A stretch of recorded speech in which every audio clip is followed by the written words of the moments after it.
છે. હું ફાઉન્ડર અને મેનેજિંગ ડિરેક્ટર છું ઓરેન્ડા ફાઇનાન્શિયલ સર્વિસીસ પ્રાઇવેટ લિમિટેડનો. મેં સૌથી પહેલા મારી પાસે એક ક્લાયન્ટ આવેલો હતો જેને ફંડિંગની રિક્વાયરમેન્ટ હતી. જ્યારે ક્લાયન્ટે મને બતાવેલો I was a practising chartered accountant at that time. તો જ્યારે ક્લાયન્ટ મારી પાસે આવેલો ત્યારે મેં એમને કન્સલ્ટેશન આપેલું કે ભાઈ તમને આ ફંડિંગ આવી રીતે આમ થઈ શકશે.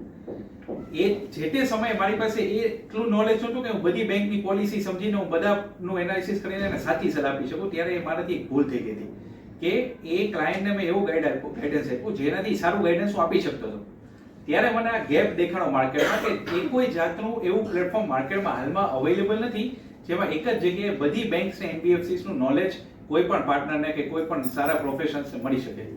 નક્કી કરેલું કે મારે કોઈ એક આવી કંપની બનાવી છે જેમાં હું બધી બેંકના પેરામીટર્સ કઈ રીતે લોકો ફંડિંગ કરે છે એને એક જગ્યાએ ગોઠવું અને એના ઉપરથી લોકોને નોલેજ આપું કે તમારે આ બેંકમાંથી કે આ એનબીએફસીમાંથી ફંડિંગ લેવાથી તમને ફાયદો થશે.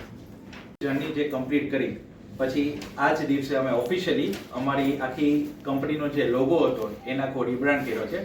હવે નવા લોકોની વાત કરીએ તો ઓરેન્ડાનો મતલબ શું થાય એ જાણવું બહુ જરૂરી છે. ઓરેન્ડાનો મતલબ એવો કે તમારી અંદર એક સ્પિરિચ્યુઅલ પાવર છે કે જેનાથી તમે તમારી સેલ્ફને ઇવોલ્વ કરીને તમે આખી વર્લ્ડમાં ચેન્જ કરી શકો છો.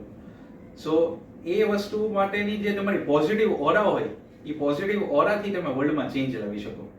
સો પોઝિટિવ ઓરા સૌથી વધારે સારામાં સારી ઓરા જે કહેવાય તો એ ઓમ શબ્દ છે. તમને આઈડિયા હશે આઈ થિંક. સો ઓમ તમે જે બોલો ને ત્યારે જે તમારા સાઉન્ડની જે ફ્રીક્વન્સી આવે ઓમની ફ્રીક્વન્સી એ ફ્રીક્વન્સીને અગર અમે કેન્ડલસ્ટિક ચાર્ટમાં ગોઠવીએ તો એ કેન્ડલસ્ટિક આખું જે રીતે બને ને એ અમારા લોગોની આખું સર્કલમાં અમે બનાવેલું છે. સો અમારો જે નવો લોગો છે આઈ થિંક તમે સ્ક્રીન ઉપર જોઈ શકતા હશો. સો એ આખો ઓમની ફ્રીક્વન્સી છે denominated in the candlestick pattern. Congratulations.